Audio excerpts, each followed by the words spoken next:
Ladies and gentlemen, esteemed delegates, and dedicated advocates for our planet's future, good morning. And warm welcome to each and everyone who is gathered here and joining us online at the COP28 side event on climate and Canopy, Amplifying Action for SDG 13 on climate change and 15, life on land, through primary forest conservation. My name is Annette Berzinha-Rodrigo, and I'm from IUCN, International Union for Conservation of Nature. I'm project manager at the Center for Conservation Action. And it's my profound honor to welcome you today and to facilitate this critical conservation on the future of our primary forests, the lungs of the planet. In our quest to address the pressing issues of climate change and biodiversity loss, the conservation of primary forests stands at the very center of it and the very forefront as a key solution. These ancient and unspoiled ecosystems are found from great basins of Amazon, of Congo, to Indonesia, to fragmented forests in Poland and Azerbaijan, among many other places.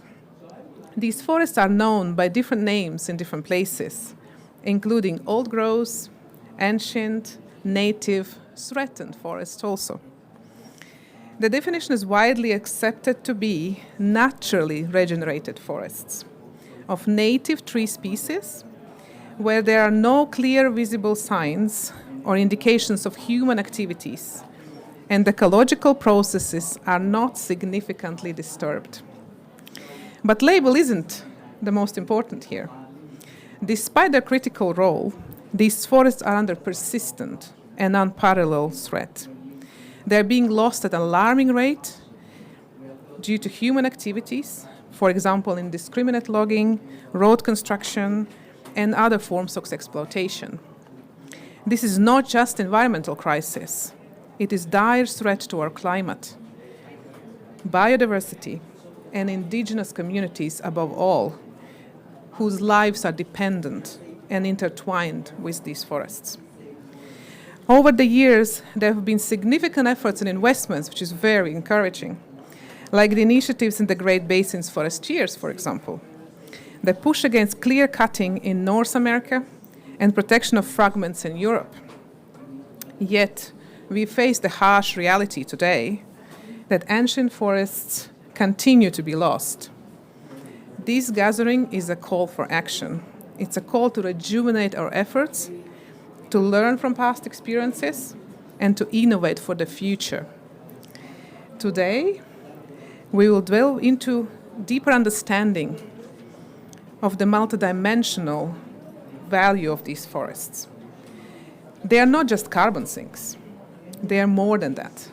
They are reservoirs of biodiversity, of natural pharmaceutics, gardens of indigenous knowledge and heritage, foundations for sustainable livelihoods. Recognizing and promoting these diverse values is crucial for our conservation efforts and the future of our planet. So today, we will explore the latest science and data on primary forests. We will understand the special characteristics and the special value that they hold. They're addressing the policy gaps, also discussing how effectively we can actually protect and restore these natural treasures. A key part of our dialogue will be centered on financing, identifying and mobilizing what are the necessary resources to actually do this monumental task.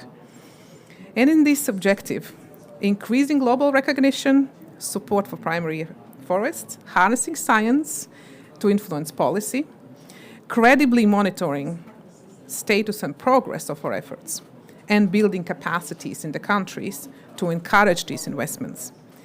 This is exactly that has forged a new collaboration between UN Forum on Forests that we have here today, FAO, GEF, Global Environment Facility, Griffith University, Wild Heritage, and IUCN, and this has provided the basis for this event. As we share insights and forge new partnerships for primary forests today, let us be driven by a sense of urgency and collaborative spirit. The conservation of primary forests is a complex puzzle that requires every piece and every one of you, from science to policy to finance to community involvement and global cooperation to actually complete. So in conclusion, let us remember that fate of primary forests is not just environmental crisis, as I mentioned before. It is defining factor in our global journey towards sustainability, climate resilience, and the well-being of future generations. Your engagement, ideas, and commitments are pivotal in turning the tide in favor of primary forest future and our future. Thank you. So let us commence this section with an opening keynote address by the head of Brazilian Forest Service, Mr. Garo Joseph Batmanian, who will speak on behalf of Her Excellency Maria Osmarina Marina da Silva Vaz de Lima, who is the Minister of the Environment and Climate Change in Brazil. Minister Silva is a renowned figure in environmental advocacy and policy and a very special advocate for Amazon primary forests. Her distinguished career dedicated to protection and sustainable management of Brazil's vast and diverse ecosystems, and her work has been pivotal in advancing environmental stewardship and climate action, both within Brazil and on international stage. So, Mr. Batmanian, the floor is yours.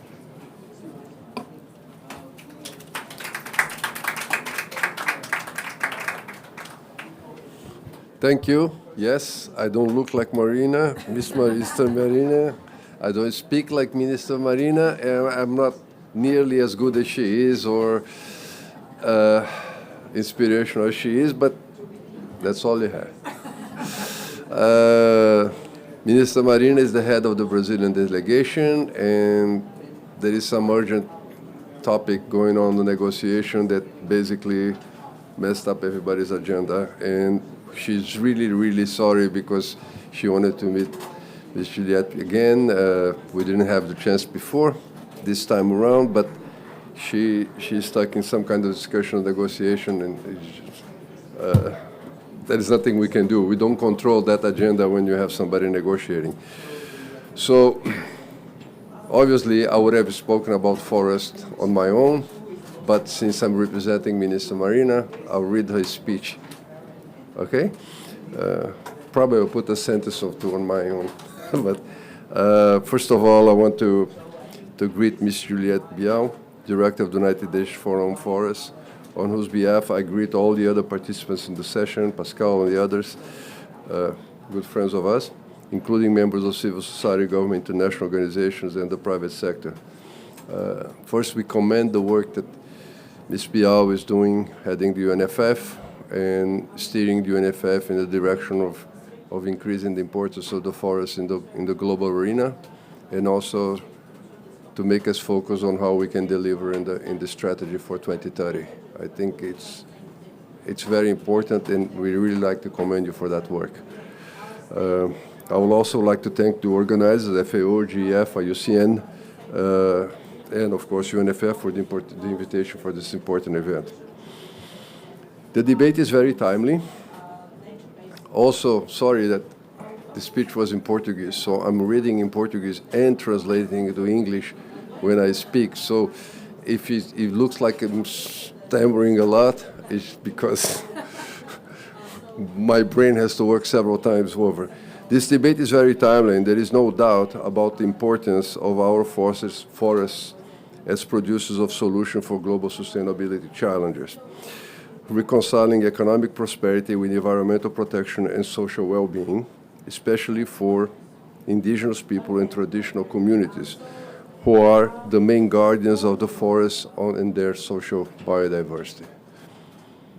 In addition to, I know we are at the UNFCCC meeting, this is a COP28, but as our colleague from IUCN mentioned, in addition to carbon sinks, when we talk about the standing forest, we are referring to the provision of numerous ecosystem services that are fundamental for global balance, climate balance, and the economic and social benefits of the people, especially for the communities that live and depend on the forest. So we like to talk about carbon and beyond carbon. The event today is about SDG 13 and SDG 15. But to connect the objectives of SDG 13 and SDG 15, we have to work cross-cutting. What we seek is to transform, what we seek, and I think all of us have to seek, is to transform the development model with climate being an umbrella. But it's an umbrella for the sectorial environmental actions. The forest is essential for this task, and I'm adding that I have seen all the SDGs, and forests are mentioned in 8, 10 SDGs directly. So the forest is essential for this task as it connects several elements, and such as the SDG 6 for protecting ecosystem related to drinking water. If those that have seen SDG 6.6, it says, conserve and restore ecosystems, especially mountains, forests, and wetlands. So we shouldn't be corner ourselves in SDG 13 and SDG 15. Forests are important for many of the SDGs as a basis of it.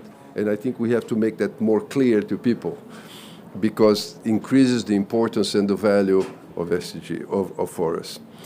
For example, so in order to do that, you have to look at two sides. You hear a lot of our work on controlling deforestation, and we are succeeding. We decreased deforestation by 49% this year compared with the same period of last year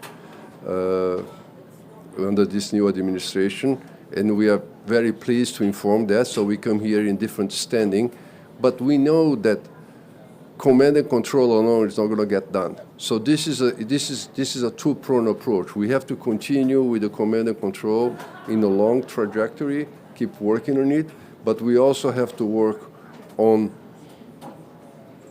economics or other aspects that encourage the value of standing forest and, when needed, restoring forest. So that's our goal. We have programs for that. We have a program called I'm thinking Plan for the Protection and Control of Deforestation in the Amazon, PPCDAM.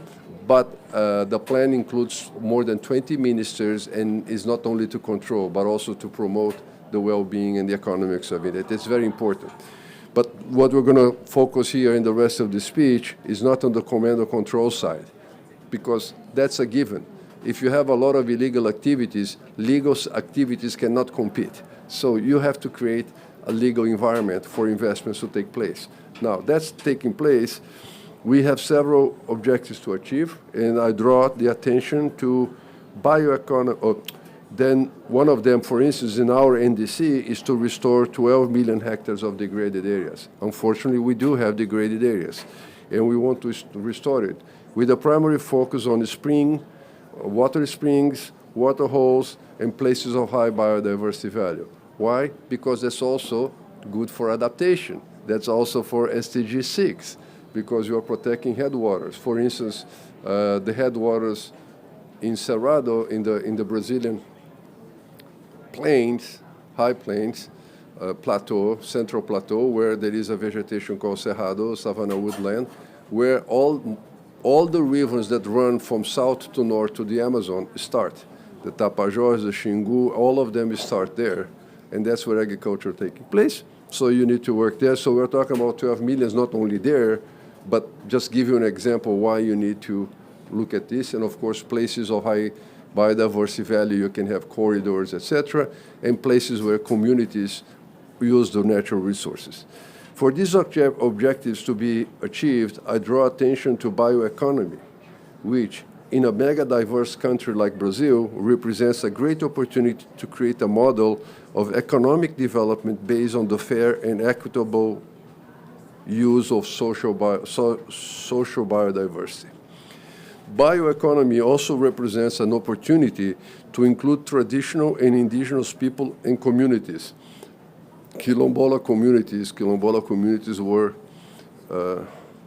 previously enslaved people that escape and create their own communities in the middle of the jungle where people couldn't find them, and they'd be living in a separate community. So it became a different identity, different culture, and we recognize them now as a type of minority. And family farmers. It is worth highlighting that today in Brazil we have records of more than 1.16,000 products that use genetic heritage and associated traditional knowledge in Brazil, mostly from the Amazon, but not only from the Amazon. We're also promoting the valuing of the forest as an asset. In short, we must take actions to control forest activities while promoting forest conservation and restoration. Above all, they guarantee the way of life and livelihood of the communities that live, protect, and depend on forests. The Brazilian Forest Service, to just give you a couple of examples, we have just concluded a forest restoration bidding process for 3 national forests in the southern part of Brazil. That's 6,700 hectares for restoration for companies to have an yield, and then part of the payback is to restore the forest. I'm pleased to say that we received, the bids are between 13 and 69% above the minimum price that we established. So it is attractive. That's for restoration. So we're starting now the restoration part of it. Now, the Brazilian Forest Service, that's where I work, has already granted 1.4 million hectares in 8 national forests in the Amazon. That's for timber extraction. And you know, when timber forest management, and you know, when we talk forest management in Brazil, it's not deforestation. It's 4 trees per hectare every 30 years. You harvest 4 trees this year 31st, you go back and harvest 4 more trees. So it doesn't show in the map as the deforestation is not deforestation, is valuing the economic asset of the trees. So we have 1.4 million hectares in 8 national forests. We have 22 concessionaires.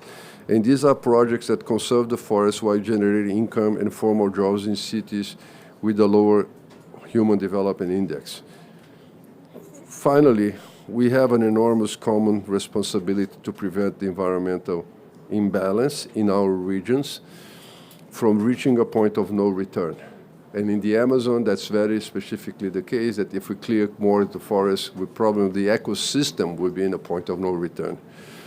So making a national and international efforts to combat climate change and biodiversity loss imperative, balancing the activities to curb illegal actions, but also finding ways of economic activities and other types of remuneration for payment for environment services, etc., to value standing forests and making standing forests something that people want to keep. Thank you very much.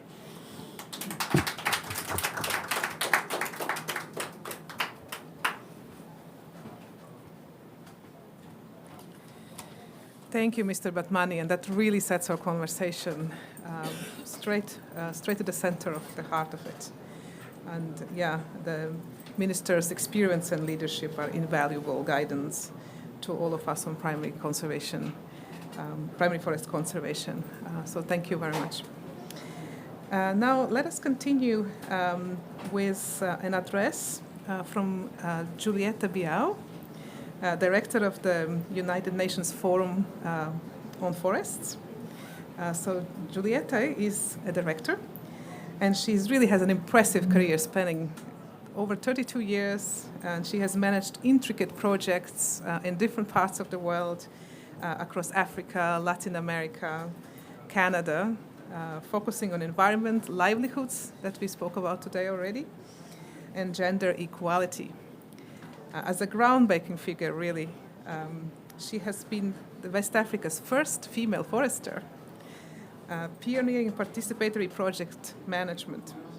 She held pivotal positions, including director and regional representative for Africa in UNEP, roles also at IUCN, and government appointments such as Benin's Minister for Environment.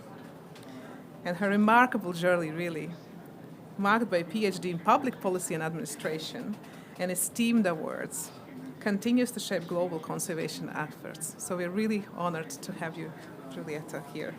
The floor is yours.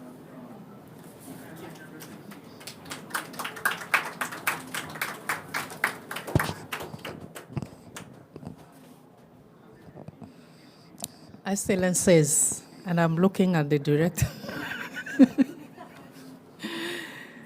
Distinguished delegates, Executive Director of ITTO, dear sister, esteemed colleague from the CPF, the Collaborative Partnership on Forest, ladies and gentlemen, I'm pleased to extend to all of you a warm welcome to this event entitled Amplifying Action for SDG 13 and 15 through primary forest conservation.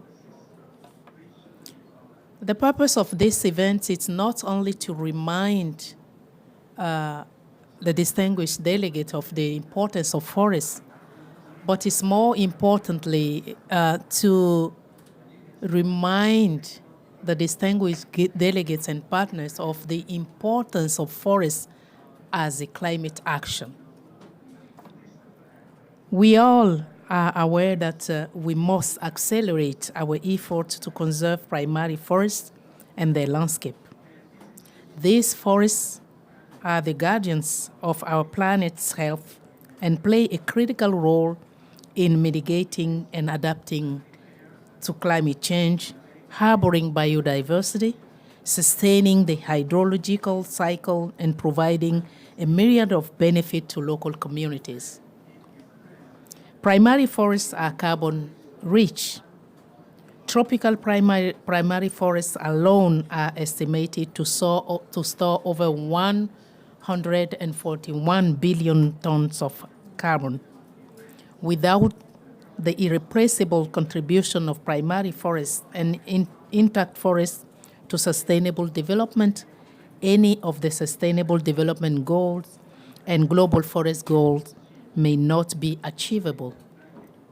Despite their critical contribution to addressing the global challenges, there is still insufficient recognition and understanding on the importance to conserve primary forests globally.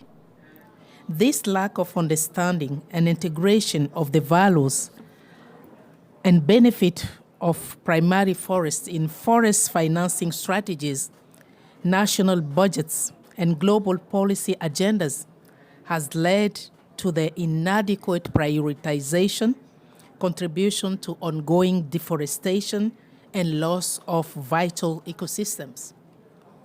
The lack of coordination and information sharing mechanisms has also hindered donor engagement and mobilization of financial resources for primary forest conservation, resulting in a funding gap that hampers effective conservation efforts.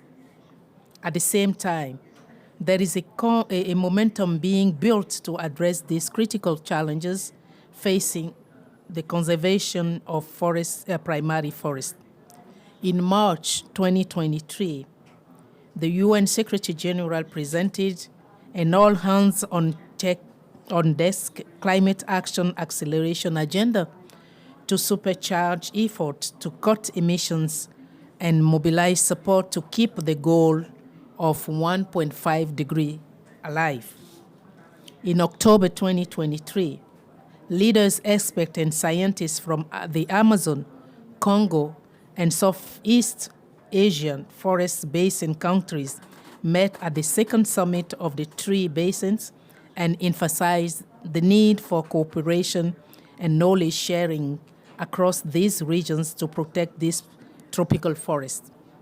In August 2023, leaders from 8 Amazonian nations sent a strong signal to step up their efforts by agreeing to create an alliance to protect the world's largest rainforest.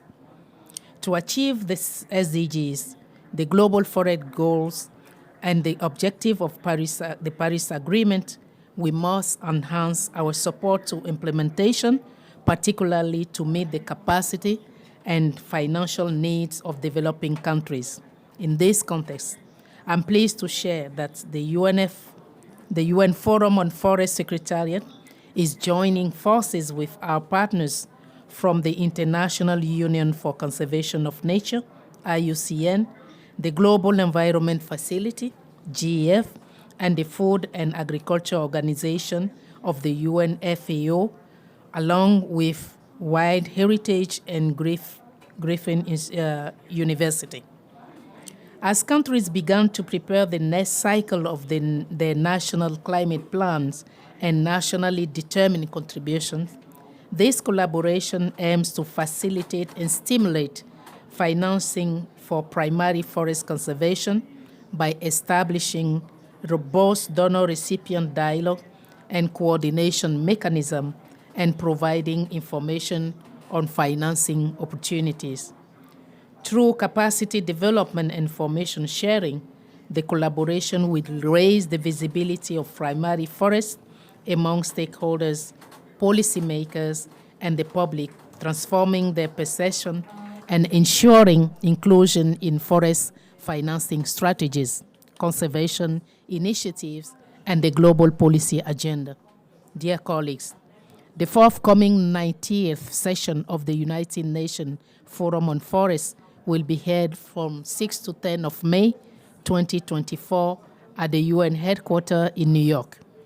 At this session, the forum will undertake the midterm review of the effectiveness of the international arrangement on forests in achieving its objectives and convene a high-level segment with the participation of senior officials from member state partners and stakeholders. During the UNFF high-level segment, the forum will identify priorities and call for action to address critical challenges, including the conservation of primary forests, and it is expected to adopt a declaration. In this regard, discussions at today's event and our ongoing collaboration will provide a relevant input to the UNFF 19 discussion. I look forward to a lively exchange during the course of our discussion today. I thank you for your attention.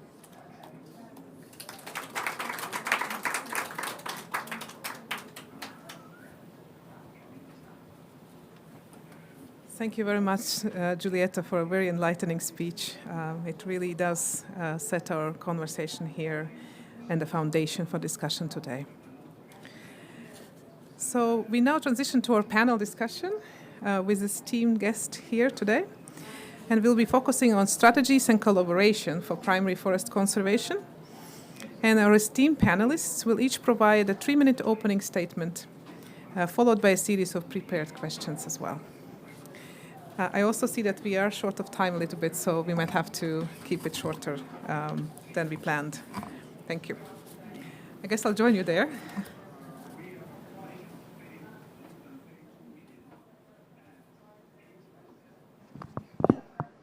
So our first panelist is Pascal Martinez, who is a senior climate change specialist at the Global Environment Facility. And he joined the Environment Facility several years ago already, and as climate change specialist focusing on agriculture, forest, and other land uses.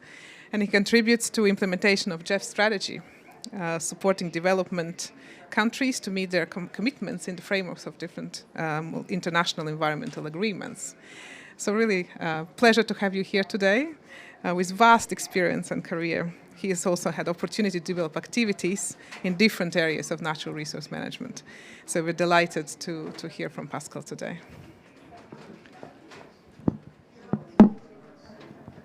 Thank you very much for the invitation, for the opportunity. Dear colleagues, dear Juliette, Garo, colleagues from FAO and Griffith University and UCN, very happy to be here and the opportunity to highlight the importance of primary forest. The forest is very, very important for the GEF, logically because it comes across the Rio Conventions, and the GEF is a financial mechanism of the Rio Conventions. No? Since its inception, the GEF has funded massively and through grants, not loans, grants, the sustainable management, conservation of forest. It's about more than $4 billion over the last 30 years, more or less, in 700 projects, more or less, which is more than 25 projects per year on forest, so it's quite significant. And so this is the reason why it's very important in the GEF strategy. It's about 25-30% of GEF investment, more or less. And the last, it has been growing since GEF inception. No? It's more and more after cycle after cycle. And now the new cycle has begun about 1 year and a half ago with the increased amount of financing, $5.3 billion for all the GEF. So can you imagine the 30% of this amount goes to forest. And it's about $330 million of grants per year for forest delivered by the GEF. So it's quite important. And I wanted to highlight this aspect. And in GEF 8, we have our biggest program focused on primary forest. Because we have been speaking about the forest generally, but primary forests are very key because they are irrecoverable. They host a big amount of carbon, and they are also a huge biodiversity. So this is why the focus on primary forest is so important. There's only about 1/4 of the forest in the world. They keep being deforested, about 4 million hectares per year, despite their importance. About 1/3 of this territory is managed or loaned by indigenous people and local communities. So really, we wanted to have this specific program in GEF 8 focused on primary forest. It's 300 million grants. And 1.7, which is the projection for today, but it can change, $1 billion of co-financing. And it's spread over the 5 most important regions in the world: Amazon, Congo, Indo-Malay, West Africa, Guinean forest, and Mesoamerica. And we have on board 28 countries. Well, this will be confirmed by the next council next February, because we have 3 additional countries. 25 are already in, and 3 more may be approved by the next council. So it would be 28 countries representing about 90% of the primary forest in the world. So I think it's a key program, a very ambitious program of the GEF. And it's important to highlight it because it's now that the proposals are being writing in details. It's now that the project proponents decide what they will do exactly with whom and to which extent. So I think it's if I have a message to launch is please, if you are involved in these countries and these programs, take care of what's happening in your country, because it's the moment where really we fine-tune the activities after the concept approved by the GEF Council. Very, very rapidly, because the time is, we have important time constraints. Well, we have been, you mentioned at the beginning, the introduction, the problem of urgency. No? It's urgent that we act, and the science tells us, and we know the tipping points of the Amazon, for instance. And so this is very important to act rapidly. This is why we have this important program now. And it has been also mentioned that the primary forests are not so well recognized in the global fora. The last CBD COP mentioned forestry, not forestry. I think it's target 10 in the management. So primary forests are not really not highlighted as maybe I think they would deserve to. There are many different definitions. All growth forest, high integrity, ecosystem of high ecological integrity. We have the intact forest landscapes, primary forest. So we need somehow to be able to characterize all these definitions. And so science are needed. Policy influence also, capacity building, monitoring, as mentioned by Juliette at the beginning also. Also, we need to increase funding. But not only funding in terms of amounts, but also increase the sustainability of funding. So we need new strategies. because when the project is gone, if you have the sustainability, then you may lose the results. And also there is a question of the governance. It's very important to include subnational level of governance, and also in the governance, the communities that are involved in the landscape, so indigenous people and local communities. We have seen this clearly in our big program on the Amazon, Sustainable Amazon Landscape, which is already 10 years program, that we have had success in terms of long-term financing, because in the governance, we include all these stakeholders beyond the national traditional stakeholders. And just to conclude rapidly, we have important development and quite promising development. There is, of course, this Global Biodiversity Framework Fund that will be deal at the beginning, at least by the GEF. We have this Forest and Climate Leaders Partnership coming from Glasgow also, which is very interesting, because now they launched what we call the Country Forest Package, which is a more holistic view of how we deal with the financing of forest, or the conservation of forest. The Brazil agenda also is very interesting to follow, because from now on until the COP in 2030, Belém, Brazil have the presidency of G20. Brazil also launched a couple of days ago this Tropical Forest Fund. So I think there is quite promising landscape that is now being developed. And we need coordination. There are many initiatives out there. So the GEF is fully engaged in terms of providing resources and supporting coordination. And I would like to finish saying, my former director, he said that there is no effective action without informed policy. And there is no informed policy without solid science. Action, investment, policy, science. This is really the three pillars where GEF try to push the agenda today to achieve finally sustainable impact on the ground. Thank you very much for your attention.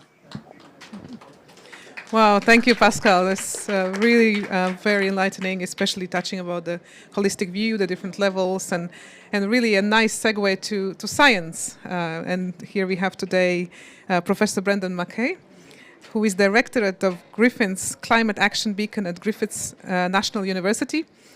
And he has over 300 academic publications in fields of climate change research and biodiversity, as well as related topics in environmental science and policy. So he's also actually was the coordinating lead author of the 2022 IPCC 6 assessment report, Working Group 2, which was particularly focusing on impacts, vulnerability, and adaptation. So, Brendan, I have a question to you today about the role of primary forests in climate mitigation. So, can you tell us a bit more about the value of these forests for mitigation and reducing emissions? Yes. Thank you. Thank you.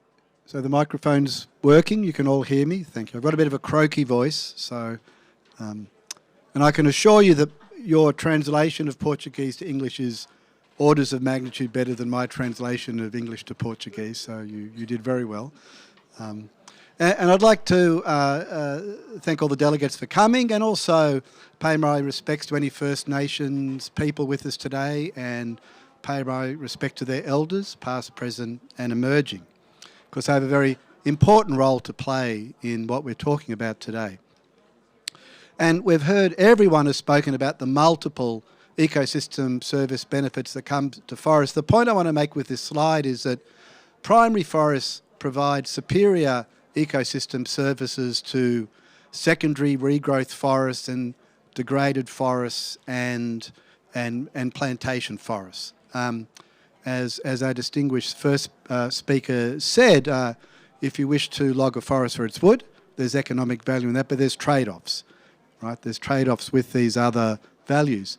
So what we haven't done well to date is, in a policy environment and even in a science environment, recognise and measure and differentiate the superior ecosystem service benefits provided by primary forests versus other forests, all of which provide benefits, but none quite as good as primary tropical forests. And I will just add that with the definition of primary forests that you heard when we talked about no visible impact of humans, we're talking about modern industrial commercial land use, right? All these forests are the traditional lands of Indigenous people. they've lived in harmony with those forests for millennia. What we're talking about is the impacts of commercial logging, of roading, of burning. In the wet tropics does not naturally burn, right? Any fires you see in the Amazon are started by humans. Clearing for ranching, etc. They're the sort of human impacts we're talking about. So this map we produced especially for today. It's based upon some recently released Earth system data from the European Space Agency, which is mapping above ground living biomass forest carbon. And we've joined that with a global soil carbon database produced none other than the FAO. So thank you, FAO. And when you put them together, you can see that tropical primary forests alone have about 257 gigatons of carbon in the above ground living biomass and soil. What's a gigaton? It's a billion. Okay, if you convert that to CO2 equivalents, it's actually a trillion. It's actually a trillion tons of CO2 equivalent stored in tropical primary forests around the world, in the living biomass and the soil. But only 19% is in a protected area, as defined by the IUCN categories 1 to 6. So there's 80%, which is, if you like, at risk. And compared to these other forests that we've talked about, they store, primary tropical forests store about 50% of all the carbon stored in tropical forests. There's about a quarter in forests subject to some level land use disturbance, such as what our distinguished speaker spoke about, and there's a quarter in more severely degraded forests. And this is a really important point. The main mitigation benefit of all ecosystems, and especially forest ecosystems, is that they remove carbon in the atmosphere and accumulate it in these reservoirs, right? And it's the accumulated stock of carbon that's kept out of the atmosphere, which is actually the mitigation value. The UN system of environmental economic accounting, ecosystem accounts, calls this the carbon retention value of ecosystems, and it's treated as an asset value.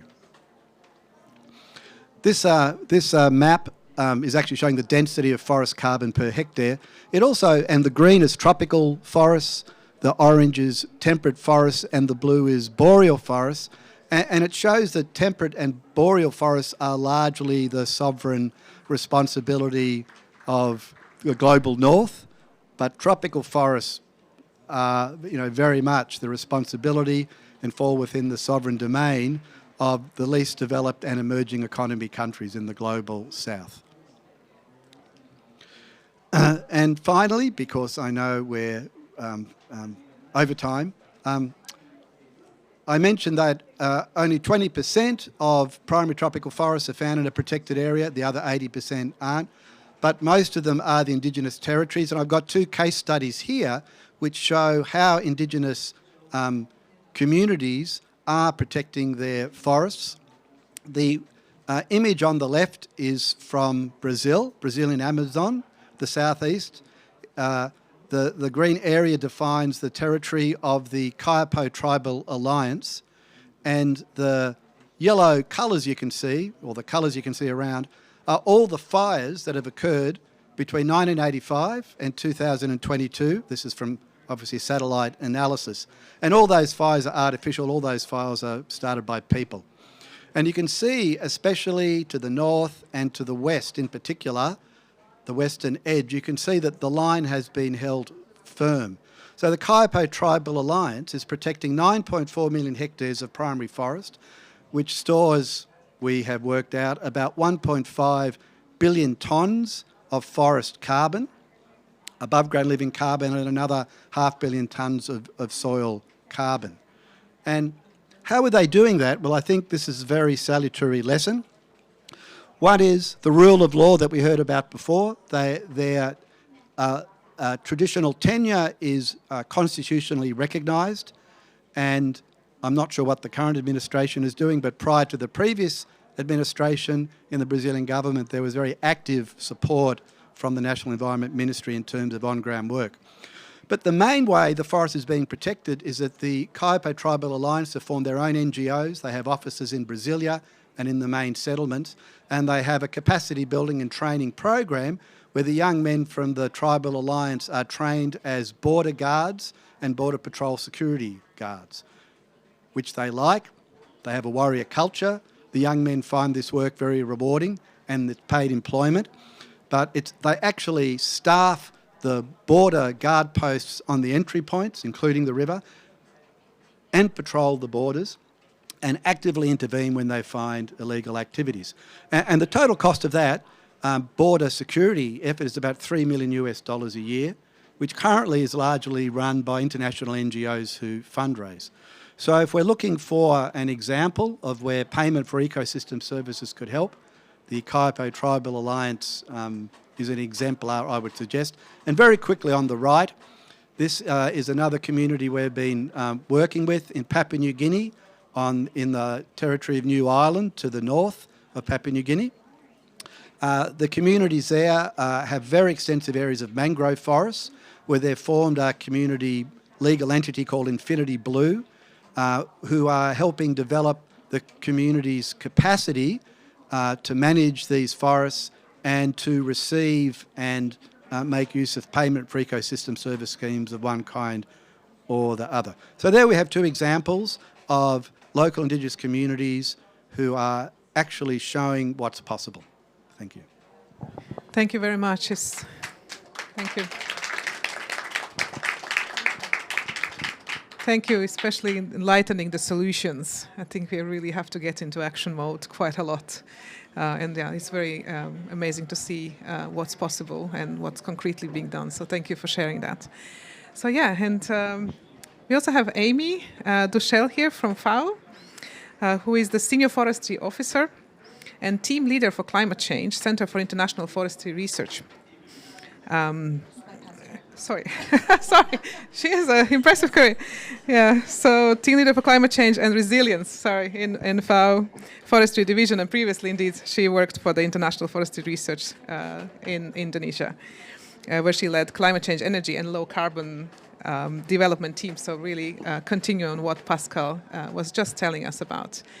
So can you elaborate a little bit more about how can we maximize the role of primary forests in SDGs? Thank you so much, Anita, and thank you to Juliet for convening this session. I mean, as a CPF member and permanent chair, FAO is absolutely happy to be here and supporting this joint initiative on primary forests. You have our full commitment.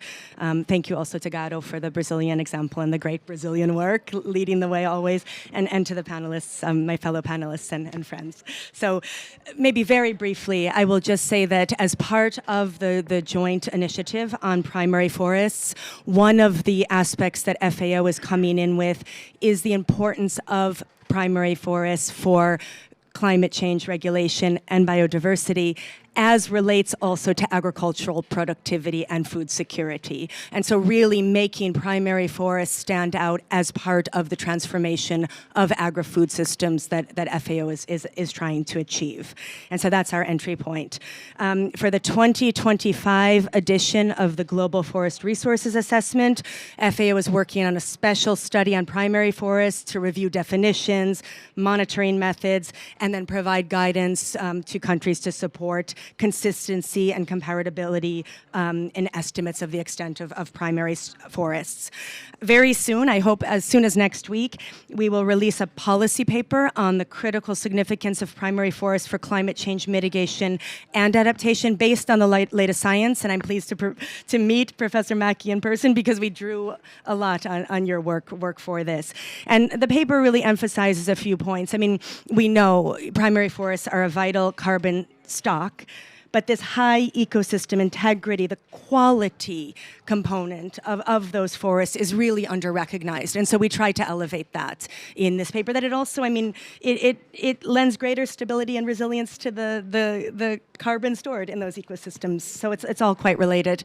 And then this idea of the beyond carbon that Gado mentioned, you know, primary forests do much more for the climate than store and sequester carbon. And the most exciting new science is about these global cooling benefits that forests provide, and that's through evapotranspiration. It's through physical and chemical processes. This is the exciting stuff. I mean, there's estimates of 20 to 40% bonus mitigation from forests. That's totally not accounted for. I mean, this is invisible mitigation. And at the same time, those processes, they have local cooling benefits, local water regulation benefits, and they're absolutely essential for farmers on the ground supporting adaptation. And so we're really trying to highlight that as well. And then we know, I mean, the current REDD+ framework, carbon accounting, primary forests don't fit well into these. And so really trying to understand new policy incentives and finance mechanisms for conserving these forests. A significant share of primary forests fall outside of protected areas. And as part of the Indo-Malaya Critical Forest Biome Integrated Program, a lot of the work is focused on FAO side, the production landscapes and how to integrate and conserve primary forests in those landscapes. So I stop there because we're out of time, but thank you again. Thank you, Amy.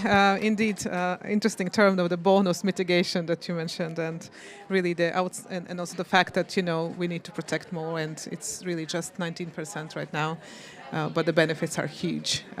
So yeah, thank you very much for shedding light on that, and also the quality, which is so needed in policy based on sound science. And yeah, thank you for all of you who work on this, and Professor, thank you for sharing the insight. And of course, finance is critical. So yes, I think we have 5 more minutes to have, if there's any question from anyone in the audience who would like to ask something to our panel. Yeah, it's possible. Yeah. Thank you, Ro, and thank you very much to all the distinguished speakers as well as the keynote message presenters at this event, this prestigious event. Being, coming from the ITTO, I'm incredibly privileged that there are people outside the ITTO talking about the concerns relating to primary tropical forests. So I'm sitting here in the audience very much enjoying everything that all of you are saying, because this has been my organization's mantra for the last 36 years. Far more intensive now in the last 5 years or so.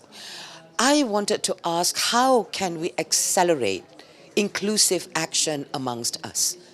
You see, with the ITTO, many people have this perception that we just destroy the forest. We cut the trees down. We don't, Half our mandate is actually sustainably managing tropical forests, and those include all the reservoirs of the primary forests that all of you are focusing upon. I don't need to tell you how important they are. We want to be part of that framework. And I don't understand why is it that it is so difficult for us to be part of that framework. In that sense, I'm so grateful to Madame Juliette and to Professor Brendan Mackay, FAO, GEF, for having highlighted how urgent this action is. So please, we're here. There are 3 of us from here, and Brazil has also made it very clear that the conservation is extremely important, but we need the restoration, adaptation, mitigation, reforestation, afforestation, you name it, we have done it. And just to say that ITTO has funded over 50 projects just in the Amazon alone in its lifetime. So if we look at all the 3 basins, we have more than 1,400 projects that have been successfully concluded. So we were not born yesterday. Please utilize our expertise and our specialization on the ground. Just please give me a brief answer, more than enough. But thank you for listening. Thank you very much. Thank you. If you'd like to reflect, maybe in 3 words in response. I can go first. So, look, it's wonderful to hear you say that. It's very heartening. I think perhaps in part there's been a poor communication, between the work that you do and the networks that you work with, and then the organisations and the networks that others work with. So, maybe we need to think about some forums where these different perspectives can be shared, and the different activities that are happening can be shared. So, as always, if we're talking with each other, that's a very good start. But I'm certainly, can admit to my ignorance about the work of the ITTO, and I'm very happy to learn more about it. Yeah, I think Julieta wanted to say a few words as well. No, just to reassure Shyam, We have just signed an MOU with ITTO in the framework of the 59th session of the ITTC. That could be an entry point for sure. We will bring ITTO in the implementation of this project. I just want to reassure you. Right, thank you so much. Pascal. Rapid reaction. One of the biggest difficulties, because there are so many partners and initiatives out there, as I mentioned, the coordination.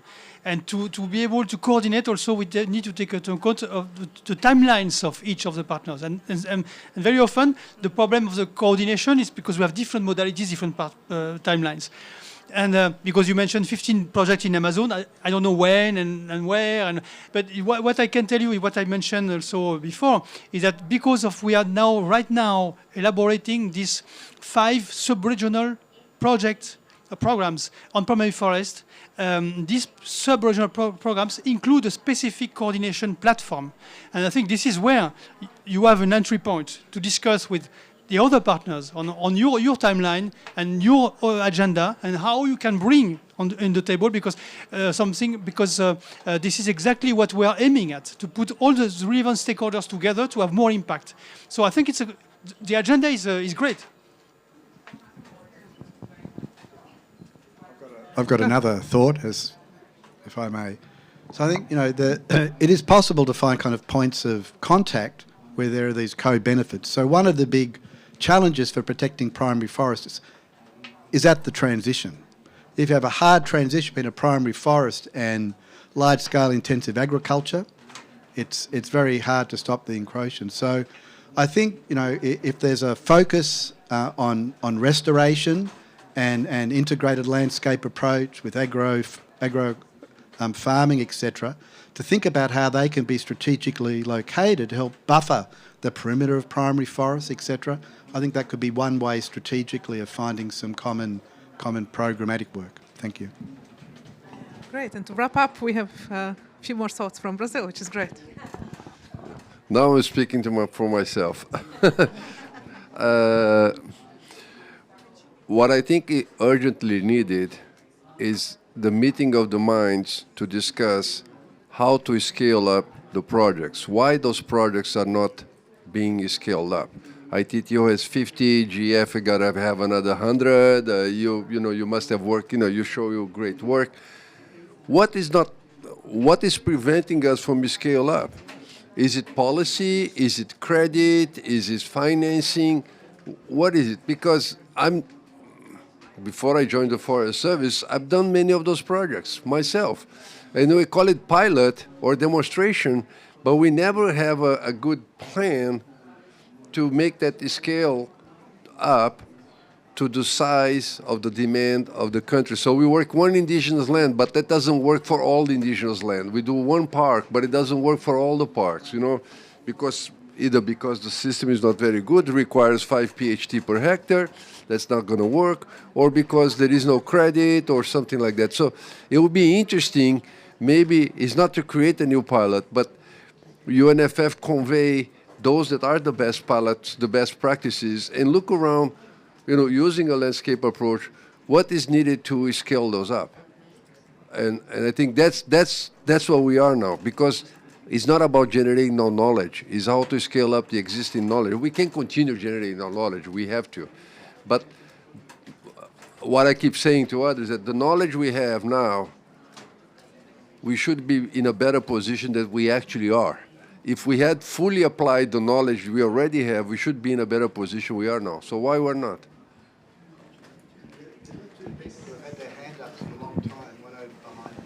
I think we need to wrap up, but maybe one more question we could have. Go ahead. Hi, Alicia Guzman. I coordinate the initiative Amazonia for Life, Protect 80% by 2025. And when we talk about scaling up and with the government of the Amazon, that we can take as a great example, given that a good part of the Amazon is indigenous territories, we need to recognize that we're falling behind recognizing their rights. And so we cannot talk about many of these primary forests without tackling the rights. Just this week, a Peruvian leader was assassinated, and in Colombia, another leader. So as forests fall, they don't fall alone. They fall with the cultures and the peoples and the knowledge that have been taking care of them for millennia. And so I think that this panel was great. Thanks a lot to all of you. But I think we need to start talking about not just the financing, but the problems that are behind the forest and the resources that are being extracted in these territories, and now also in protected areas that also host primary forests. Thank you. Thank you. That's actually a great conclusion, I think. So thank you very much, really talking about, the call to action. How do we scale what we know? How do we scale what we're doing? So really, thank you very much for that. And thank you also for recognition of rights and really the role of indigenous peoples and traditional knowledge in all that the scaling would entail, which is critical. So thank you so much for your attention. Thank you so much for a little bit more of your time, and have a wonderful day, and good luck with the rest of the forum. Thank you.